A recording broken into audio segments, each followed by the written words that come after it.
Bismillahirrahmanirrahim. Dan sungguh telah dikatakan Lidin Nuri al-Misri oleh Imam Ibn al-Misri. Lakabnya Ibn, hidup di negeri Mesir. Ibn al-Misri rahimahullah ta'ala, semoga Allah memberikan rahmat kepadanya. Mata ya'lamul abdu annahu minal mukhlisin. Mata kapan ya'lamu mengetahui abdu seorang hamba, al-abdu seorang hamba, annahu bahwasanya dirinya minal mukhlisin, masuk dalam golongan orang-orang yang ikhlas. Faqala, lalu menjawab Imam Ibn al-Misri, ila badala, apabila telah mencurahkan al-majhud, orang yang susah payah, fit ta'ati, dalam berpolitik ketaatan, wa ahabba, dan orang itu mencintai suhutul manzilati, suhutul jatuh, al-manzilati, kedudukan. Dan apabila orang itu mencintai jatuhnya kedudukan dirinya, jabatan dirinya di masyarakat, sehingga dihinakan indah nasi, banyak. Wagana, dan adalah Muhammad bin al-Munkadir, Imam Muhammad bin al-Munkadir rahimahullah ta'ala, semoga Allah ta'ala berikan rahmat kepadanya. Yaqulu, beliau berkata, uhibbu lil ikhwani ayyudhira ahaduhum as-sinta al-hasanah. Uhibbu, aku senang, ayyudhira, apabila ditampakkan ahaduhum, salah seorang mereka, apabila menampakkan salah seorang di antara mereka as-sinta hasanah, penampilan yang bagus, billaili, pada waktu malam. Fa innahu, karena sesungguhnya penampilan bagus di waktu malam itu asyrafu, lebih mulia, min simtin nahari, daripada penampilan bagus di siang hari. Diannahu, karena bahwasanya penampilan fin nahari, di siang hari, penampilan bagus di siang hari itu yarahu nasu, yarahu, melihat kepadanya an-nasu, orang-orang. Wa fil laili, dan penampilan bagus di waktu malam, yaqulu li rabbil alamin, adalah penampilan bagusnya itu li rabbil alamin, untuk Rabbul Alamin, Allah, Tuhan seluruh sekalian alam. Bapak-bapak hadirin dan saudara-saudara, dua kata mutiara telah sampai kepada kita. Pertama adalah lewat Imam Ibn al-Misri, yang kedua lewat Imam Muhammad bin al-Munkadir. Kata-kata mutiara ini dihimpun oleh Syekh Abdul Wahab Asy-Sya'rani. Beliau menghimpun kata-kata mutiara yang keluar dari tulisan-tulisan salafus saleh, dari mulut-mulut orang-orang saleh dahulu, yaitu ada yang kalangan sahabat, ada yang kalangan tabi'in, ada yang kalangan tabi'in. Di antaranya kalam indah, nasihat yang baik yang ditulis oleh Syekh Abdul Wahab Asy-Sya'rani, yaitu nasihatnya Imam Ibn al-Misri. Beliau ketika ditanya kapan seorang hamba itu mengetahui bahwa dirinya masuk dalam golongan orang yang ikhlas. Bagaimana cara kita mengetahui diri kita bahwa kita dalam berbuat baik sudah ikhlas? Apa jawaban Imam Junun Al-Basri? Ada dua.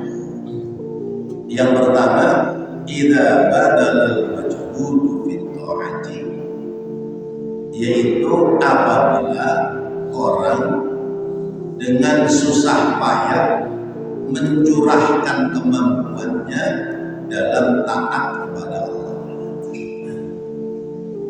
Nah, bapak-bapak dan saudara-saudara, dalam taat kepada Allah itu artinya berbakti, kebaktian dirinya kepada Allah itu telah dimaksimalkan.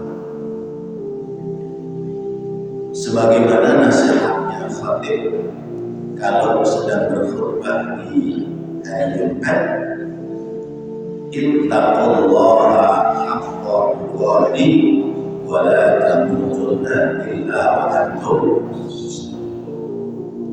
Ya ayyuhalladzina amanu ittaqullaha haqqa tuqatih wa la tamutunna illa wa antum muslimun. Hai orang-orang yang beriman, bertakwalah kepada Allah dengan sebenar-benarnya ketakwaan. Lalu ketika Imam Junun Al-Basri telah menyampaikan seperti ini, mari coba kita terapkan di diri kita. Kita dalam beribadah, dalam berbuat baik, dalam ketaatan sudah maksimal atau masih minimal? Atau jangan-jangan minimal aja belum? Karena kan urut-urutannya begitu. Pertama, orang ibadah itu sekedar ibadah. Yang kedua, orang ibadah itu karena Allah, tapi masih minimal. Yang ketiga, orang ibadah kepada Allah itu sempurna, maksimal. Orang ibadah kepada Allah sekedarnya, kita bisa ambil contoh.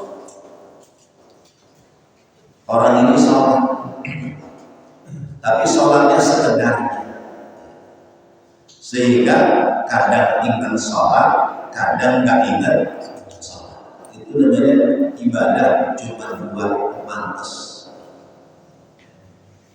Ya, pantas-pantasnya orang dekat masjid ya, kadang-kadang sholat di masjid.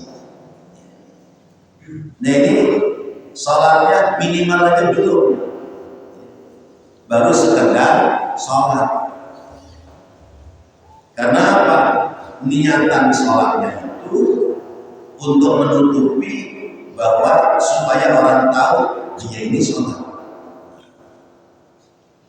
Nah itu belum sampai pada niatan sholat sekalipun minimal. Yang kedua, orang ini sholat tapi minimal, tidak maksimal. Mana buktinya?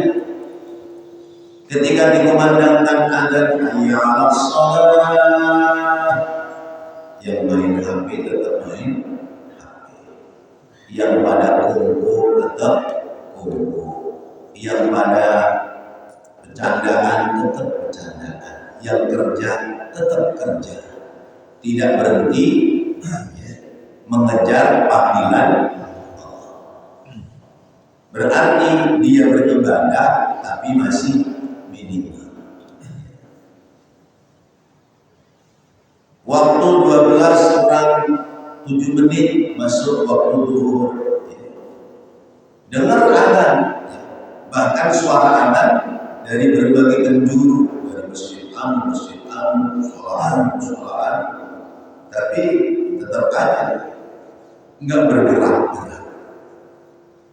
Dan sampai 12:04, setengah 1, jam 1, 1:04, setengah 2, jam 2 mau kereker mau sholat. Ada yang begitu? Ada nggak? Ada apa banyak? Uangnya ngaji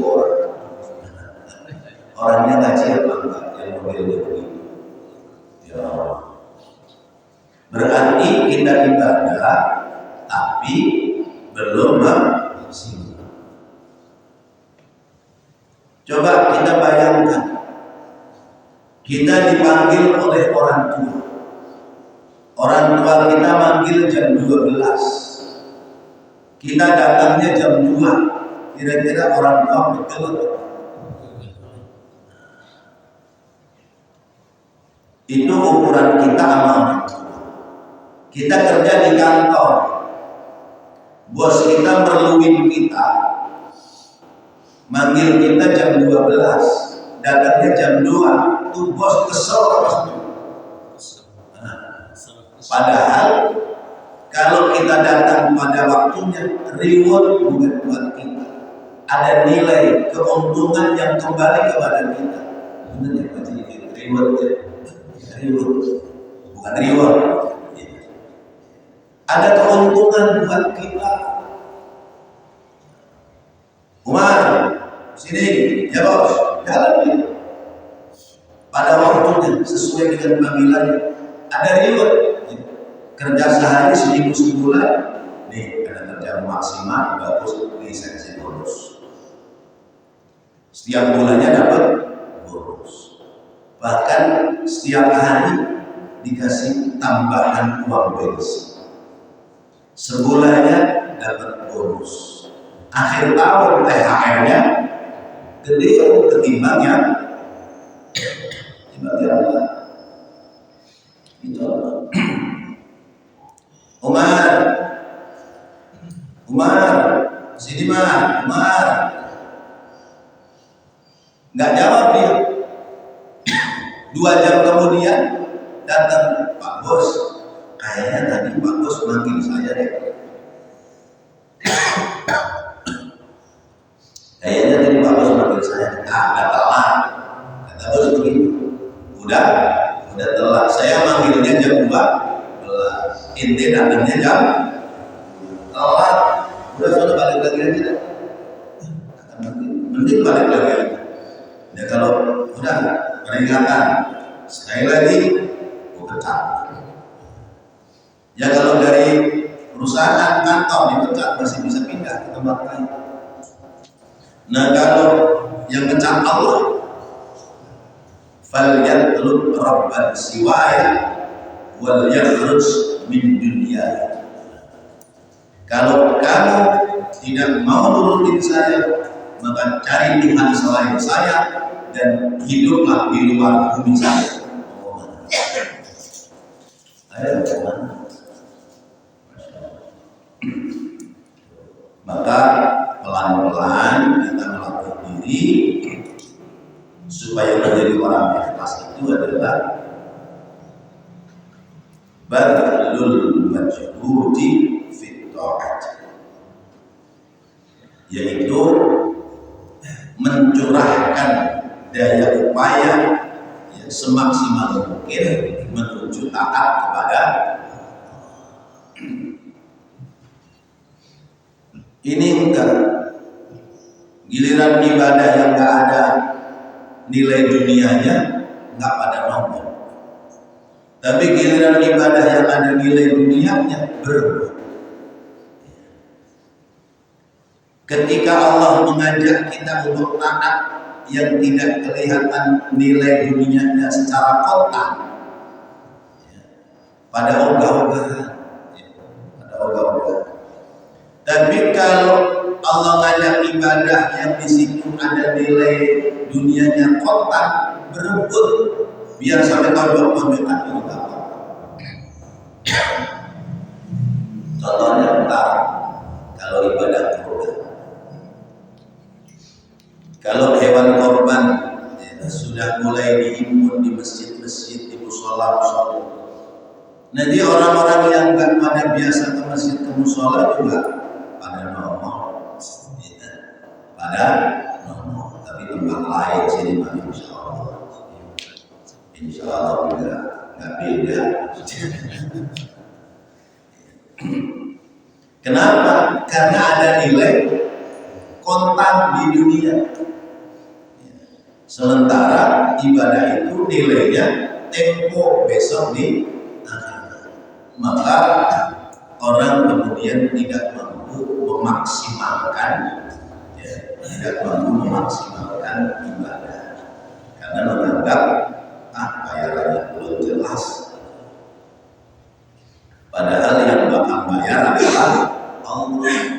Kalau Allah yang bayar, kalau Allah yang janji, innallaha la yukhliful mi'ad. Allah tidak akan ingkar janji. Sementara kita sesama manusia kadang-kadang bahkan sering ingkar janji. Tapi kita kadang-kadang percaya juga bahwa itu adalah janji-janji Allah. Yang kedua, tanda orang ikhlas itu kata Imam Ibnu Al-Misri, surutul manzilati an-nas. Ahabba surutul manzilati indas. Tandanya orang ikhlas senang kalau dijatuhkan kedudukannya di hadapan banyak orang. Senang kalau dijatuhkan kedudukannya di tengah-tengah banyak orang. Kalau kita bagaimana? Pak, Bapak nggak usah jadi ketua ya, sekarang ya ketua dari ganti si Anu ya. Kira-kira bagaimana? Pasti ada beberapa kalimat yang keluar.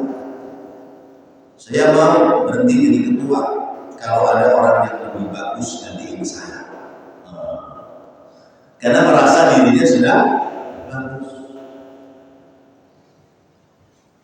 Atau enak aja gua yang susah payah ya, merintis mengerjakan sampai sukses begini, ya begitu sukses mau diturunin, mau diganti orang lain. Enak banget dia ngomong begitu. Nah itu berarti tandanya belum ikhlas. Kalau orang ikhlas, dia dicomot, ditempatkan di situ. Kalau dia itu memang merasa ada potensi kemampuan, dia sendiri. Seumpamanya dia ada ilmu, menawarkan diri juga boleh. Ya. Contohnya Nabi Yusuf. Nabi Yusuf itu menawarkan diri untuk menduduki jabatan Menteri Keuangan karena beliau punya kemampuan. Kata Nabi Yusuf, inni hafidhun alim. Aku bakal bisa menjaga jabatan ini dan aku memang tahu pada bidangnya.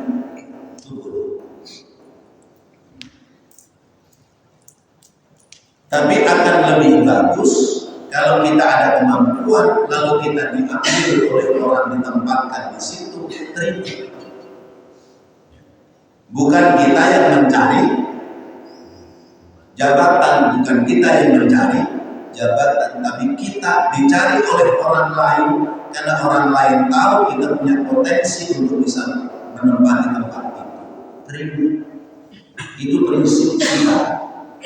Orang Islam, apalagi yang mengikuti paham ala sunnah wal jamaah, jabatan itu tidak dikejar, tapi kalau diberikan amanah diterima dengan baik.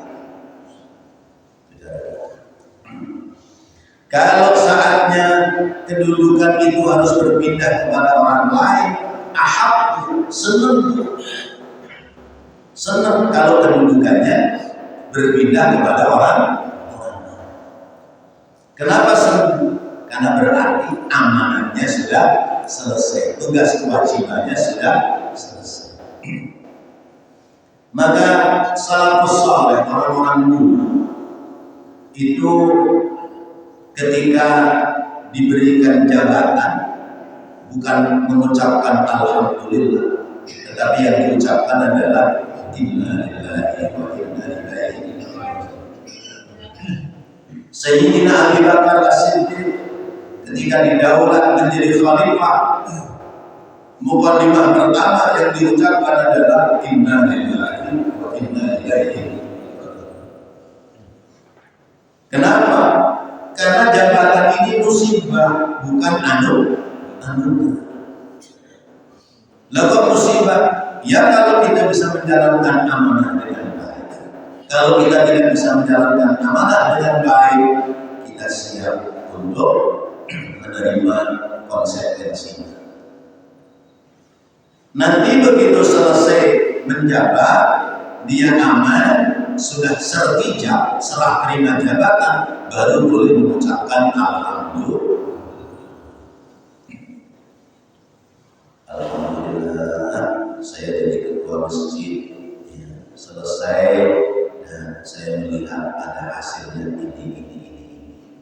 Nah, sekarang tugas kewajiban saya sudah selesai. Biarlah orang lain yang berkarya berprestasi. Kenapa? Karena memang hidup ini kudu berganti.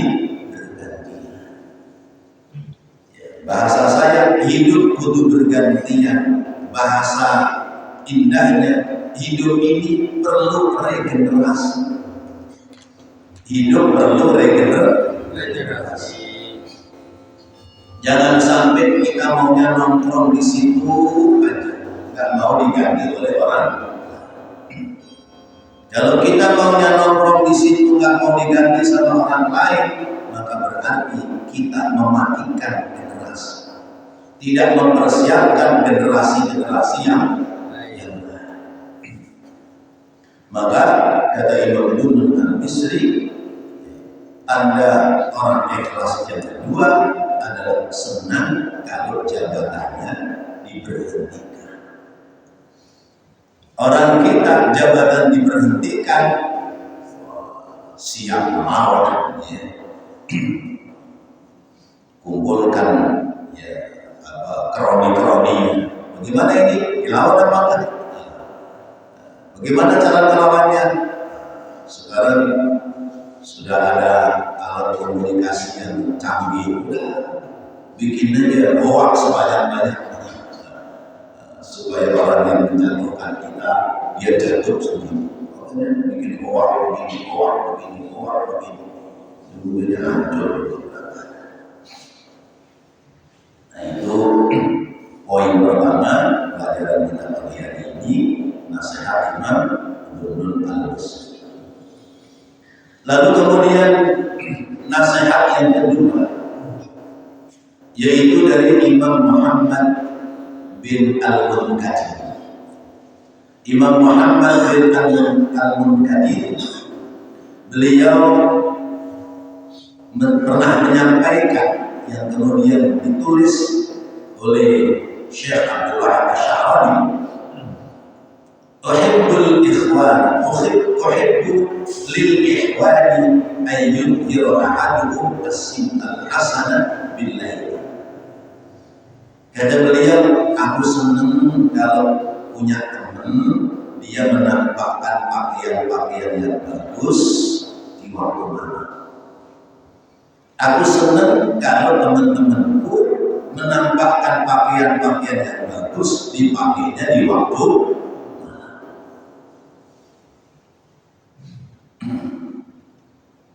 Fa'innahu asyrafu min sittin nahar, karena pakaian bagus yang dipakai malam hari itu lebih mulia ketimbang pakaian bagus yang dipakai di siang. Loh, kenapa? Sebab li'annahu fil nahari yura'un nas wa fil laili yakunu rabbil alamin. Karena pakaian bagus yang dipakai di siang hari itu akan diperlihatkan atau akan dilihat oleh manusia. Tapi pakaian bagus yang dipakai di waktu malam itu dipakai untuk menghadap Allah Subhanahu wa ta'ala. Bagaimana Bapak-bapak penerapannya sudah seperti itu? Bedakan waktu mau kondangan dengan mau sholat. Wah, ini tinggi lagi contohnya. Orang mau kondangan, milih pakaian yang bagus atau jelek? Pasti cari yang paling bagus. Bahkan kalau masih punya pasangan itu, nyari yang sahibit, nyari yang seragam. Ya. Kalau suaminya baju batiknya hijau, ya istrinya nyari yang gamisnya hijau. Kalau suaminya ya ungu, ya istrinya ungu, terus begitu. Bahkan dimatchingkan baju dengan celana biar matching. Kemudian orang perempuannya juga begitu, roknya biar matching sama sepatu, roknya, kerudungnya, tasnya, sepatunya itu kudu matching. Beruntung ya, dengan pakaian dalamnya nggak matching nggak apa-apa karena nggak kelihatan. Ya. Ini untuk manusia mau kondangan, ya. Pakaiannya dibagus, bagus. Giliran mau sholat, pakai kaos polo, sarung aja yang nggak pantas dibuat keluar masih dipakai buat sholat. Padahal sholat menghadap kepada Allah. Sholat lapor diri kita kepada Allah. Sementara kondangan urusannya urusan antar sesama manusia. Siapa yang begitu? Kita, bukan orang lain. Maka saya bolak-balik sampaikan, saya ini cemburu sama kitab ini untuk saya baca. Karena kitab ini bukan nasihatin orang lain, tapi nasihatin diri. Kita mau sholat, tadi antara sholat dengan kondangan. Sekarang antara sholat dengan sholat. Kita mau sholat ke masjid, dipilih kain sarung yang pantas, dipilih baju yang layak, berangkat ke masjid untuk sholat. Lalu kemudian kita mau sholat di rumah, milih kan sarung baju yang pantas yang layak? Lah, ya, masih pakai kaosnya juga kaos partai. Kaos partai. Nah, ini contoh. Apalagi kemudian orang berangkat ke masjid mau sholat masih pakai kaos juga. Jangankan di rumah, ya, untuk ke masjid yang bakal dilihat orang saja, dia belum bisa menghargai diri. Padahal sedang mau menghadap Allah. Kalau kita ke masjid untuk sholat pakaian kita bagus, kita di rumah sholat pakaiannya tidak bagus, berarti bagusnya kita dalam berpakaian bukan karena Allah, tapi karena orang-orang sekitar kita. Kalau memang kita ini karena Allah, maka tidak pernah membedakan antara kita sholat di rumah dengan kita sholat di masjid. Pakaian kita kudu sama. Nah, kalau kudu samanya sama-sama kaos, menandakan kita tidak hormat kepada Allah, tidak pula hormat kepada orang-orang sekitar kita. Berarti kita tidak menghormati diri kita sendiri. Masya Allah. Maka kata Imam Muhammad bin Al-Munqadiri, aku senang kalau saudara-saudaraku malam hari pakaiannya bagus. Karena bagusnya berpakaian itu bukan karena manusia, menandakan dia sudah mulai ada nilai-nilai keikhlasan. Pakaian bagusnya untuk lapor diri kepada Allah, sementara pakaian bagus di siang hari hanya sekedar supaya dilihat oleh orang lain. Nah, kalau begitu, apa sekarang dibalik? Kalau lagi sholat pakaiannya bagus, kalau lagi bergaul pakaiannya jelek, ya nggak begitu juga. Artinya kalau kita bisa membaguskan pakaian kita, diri kita di hadapan orang lain, maka mestinya di hadapan Allah kita harus lebih baik, lebih bagus. Masya Allah. Satu lagi. Wa qad qila marratan li Yunus bin Ubayd rahimahullah ta'ala. Wa qad qila, dan sungguh telah dikatakan marratan satu kali li Yunus bin Ubayd oleh Imam Yunus bin Ubayd rahimahullah ta'ala, semoga Allah Ta'ala berikan rahmat kepadanya. Hal ra'aita ahadan ya'malu bi'amalil Hasan al-Basri? Apakah kamu melihat ahadan, satu saja, ya'malu, yang dilakukan bi'amalil Hasan al-Basri, dengan amal perbuatannya Imam Hasan al-Basri? Kamu pernah lihat nggak satu saja perbuatan Imam Hasan al-Basri? Faqala, maka Imam Yunus bin Ubayd menjawab, wallahi, demi Allah, ma ra'aitu, tiada aku melihat, man, orang yaqulu, yang berkata, biqaulihi, terhadap perkataannya. Bagaiba araman ya'malu bi'amalihi, bagaiba, maka bagaimana mungkin aku melihat, man, orang ya'malu, yang berbuat bi'amalihi, atas perbuatannya. Bagaimana mungkin aku melihat pekerjaan yang dikerjakan oleh Imam Hasan al-Basri.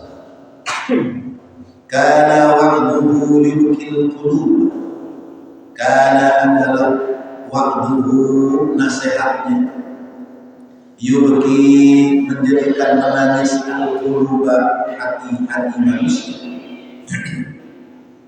wa wa'du ghairihi, dan nasihat orang lain, nasihatnya selain dari Imam Hasan al-Basri, la yumkin uyuna, tiada membuat nangis mata-mata manusia. Bapak-bapak dan saudara-saudara, kembali mendapatkan mutiara-mutiara nasihat yang baik yang datang dari Imam Yunus bin Ubayd, berbicara tentang keistimewaan Imam Hasan al-Basri. Imam Hasan al-Basri ini, beliau masuk dalam golongan tabi'in. Generasinya belum jauh dari sahabat. Beliau ulama sufi. Jadi pergerakan kehidupan umat Islam itu di awal-awal Islam di zaman Rasulullah, banyak orang-orang yang lebih mengedepankan tasawuf, hidupnya sederhana, tidak terlalu condong kepada dunia yang sekedar buat bekal untuk ibadah, lebih mengedepankan ibadah ketimbang urusan-urusan dunia. Itu generasi sahabat. Maka kalau kita ke Madinah, masih ada tempat-tempat yang tidak dihancurkan oleh pemerintah Saudi, yaitu seperti gubuk-gubuk kecil yang memang sudah direnov supaya kelihatan lebih bagus. Itu ada tulisannya, hadihi Masjid Abu Bakar. Di sana hadihi Masjid Umar. Di di sana hari Masjid Usman, di sana lagi hari Masjid Salman Al Farisi. Jadi ada ruangan-ruangan kecil yang di situ paling bisa buat sholat satu atau dua orang. Ini adalah tempat-tempat ya, qiyamul lailnya para sahabat. Ya, kalau Bapak ke Madinah, itu di Madinah masih ada beberapa yang memang tidak dibongkar untuk keteladanan buat kita. Jadi kalau malam itu kalau sudah masuk ke bilik masjidnya, ya, kayak di kita ya, musola di ruangan rumah dibuat musola. Kalau sudah masuk ke situ sudah sepanjang malam. Nah itu kalau kembali kepada nasihat yang di atas, ya, sesudah wudu menata diri berpakaian yang rapi karena mau bercengkerama dengan Allah. Itu terus sampai zaman Khalifah, zaman Khulafaur Rasyidin, kehidupan umat itu masih mengedepankan nilai-nilai ibadah dan menyembunyikan kekayaan-kekayaan dunia. Padahal sudah banyak orang kaya. Sayyidina Utsman orang kaya. Kemudian Sayyidina Abdurrahman bin Auf orang kaya.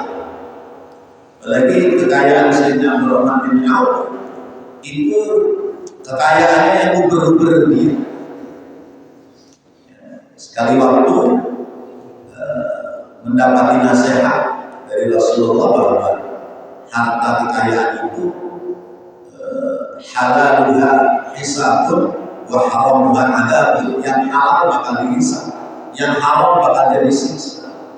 Maka sahabat Abdurrahman bin Auf ingin mati itu tak punya harta, padahal dia pengusaha. Akhirnya korma-korma yang sudah dihimpun untuk diperdagangkan sengaja ditinggalkan. Sesudah sebagian disedekahkan, sebagiannya ditinggal biarin membusuk. Ya, jadi kalau nanti saya mati nggak lagi punya. Ketika sudah mulai menjamur di negeri Yaman itu ada pagebluk, ada wabah kolera. Obatnya adalah korma, jamur korma yang sudah berjamur. Akhirnya orang semedina nggak ada yang punya korma berjamur kecuali Abdurrahman bin Auf. Akhirnya dibayar 2 kali 3 kali lipat bayaran sebagaimana biasa. Sudah dibiarkan dingin habis, tapi malah justru tambah. Tapi tak pernah dipikirin. Yang dipikirin adalah ibadah terus sampai generasi Khulafaur Rasyidin. Baru kemudian sesudah berganti generasi Bani Umayyah, ya, kekhalifahan, ya, berganti kepada sistem kerajaan, yaitu Muawiyah bin Abi Sufyan. Nah, mulai menghidupkan kembali gaya-gaya hidup, kalau orang lebih menampakkan kekayaan hedonisme, ya. Karena apa? Sudah sistem kerajaan, ya. Gemerlapnya kerajaan Romawi mulai ditransfer kembali pada, ya, kerajaan Daulah Bani Umayyah. Nah, maka dari saat itu kemudian para sahabat dan tabi'in itu mulai ada yang memisahkan diri, ada yang kemudian lebih berkholwat meninggalkan dunia, ada pula yang kemudian dunia sekedarnya, ada yang kemudian lebih condong kepada urusan. Nah, ini sejarah yang tidak bisa dipungkiri. Ya, hingga hari ini umat Islam modelnya begitu. Ada yang sebenarnya berkholwat, nggak urus dirinya, ya tidak, saya beribadah. Kelihatan oleh kita orang ini pemalas, ngenes, hidupnya nggak pernah kelihatan gagah, menurut kita, tapi menurut dia, saya memilih ini karena saya ingin selamat dunia. Ada orang yang membuat perimbangan dunia kudu dicari karena orang hidup di dunia butuh dunia. Dunia kudu dicari, kalau tidak meninggalkan dunia, lalu kemudian lebih mengedepankan akhirat, berarti ada urusan-urusan dunia kita yang kita abaikan. Padahal itu bagian dari kewajiban. Maka dunia dicari tanpa meninggalkan tugasnya untuk urusan. Ada pula orang dalam hidup yang dipikirin urusan dunia, urusan akhirat, entar aja kalau sudah tua. Ternyata belum mulai urus akhirat sudah mau. Nah, bapak-bapak dan saudara-saudara, Imam Hasan Al-Basri itu ulama yang luar biasa. Ketika orang ditanya, coba satu tunjukkan perbuatannya Imam Hasan Al-Basri. Kata Imam Yunus bin Ubaid, aku tak pernah melihat apa yang diperbuat oleh Imam Hasan Al-Basri karena saking mulianya. Bagaimana tidak mulia, nasihatnya membuat menangis hati orang yang mendapati nasihat. Sementara orang lain dalam memberikan nasihat, boro-boro hatinya nangis, matanya nangis saja tak. Begitu. Paham kan? Tahu kan? Imam Hasan Al-Basri kalau ngasih nasihat, orang yang dinasihati hatinya nangis. Artinya apa?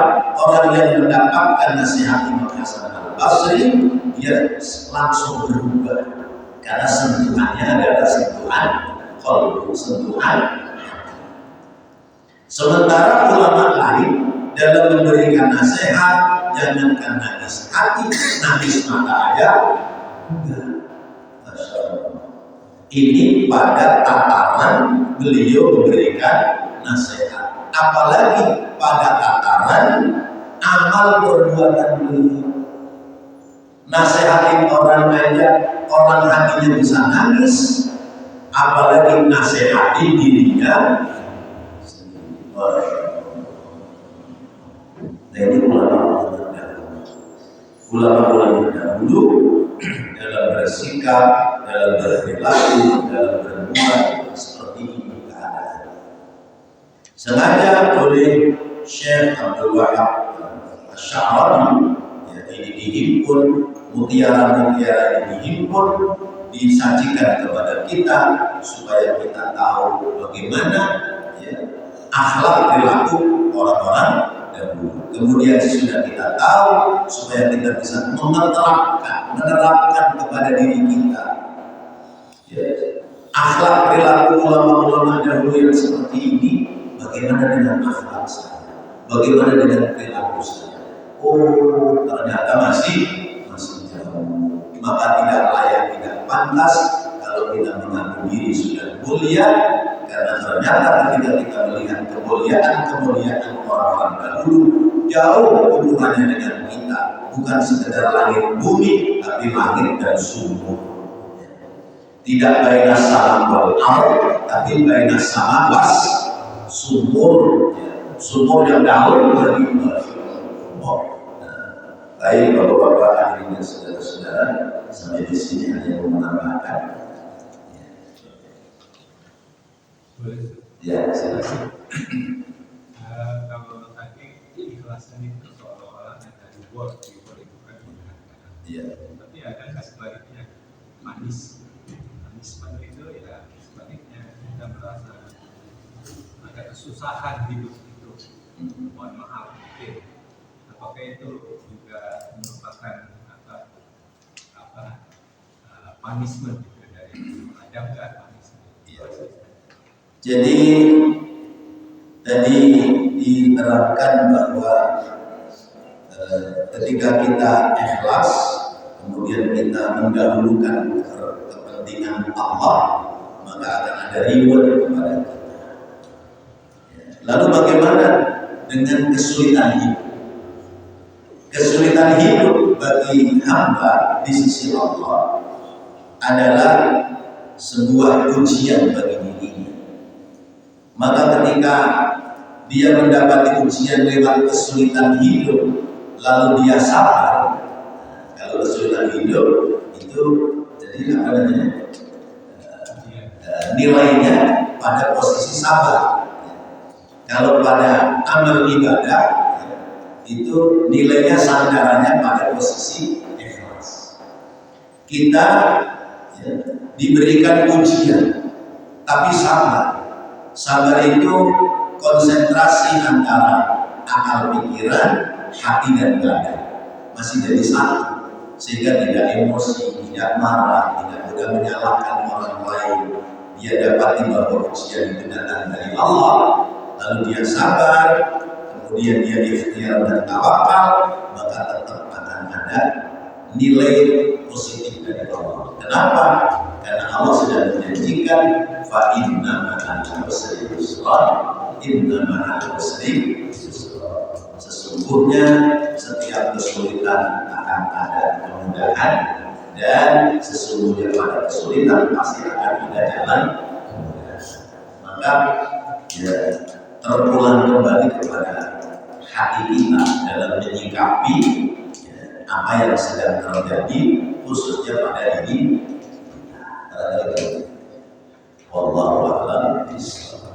Dan kita dapati tiga nasihat ini kita bisa setidaknya mengambil suri teladan, sedikit demi sedikit kita amalkan dalam kehidupan kita sehari-hari. Amin ya Allah ya Rabbal alamin. ربنا تقبل منا انك انت السميع العليم وتب علينا انك انت التواب الرحيم رب اغفر وارحم وانت خير الراحمين صلى الله على سيدنا محمد وعلى اله وصحبه وسلم والحمد لله رب العالمين والسلام عليكم ورحمه الله وبركاته.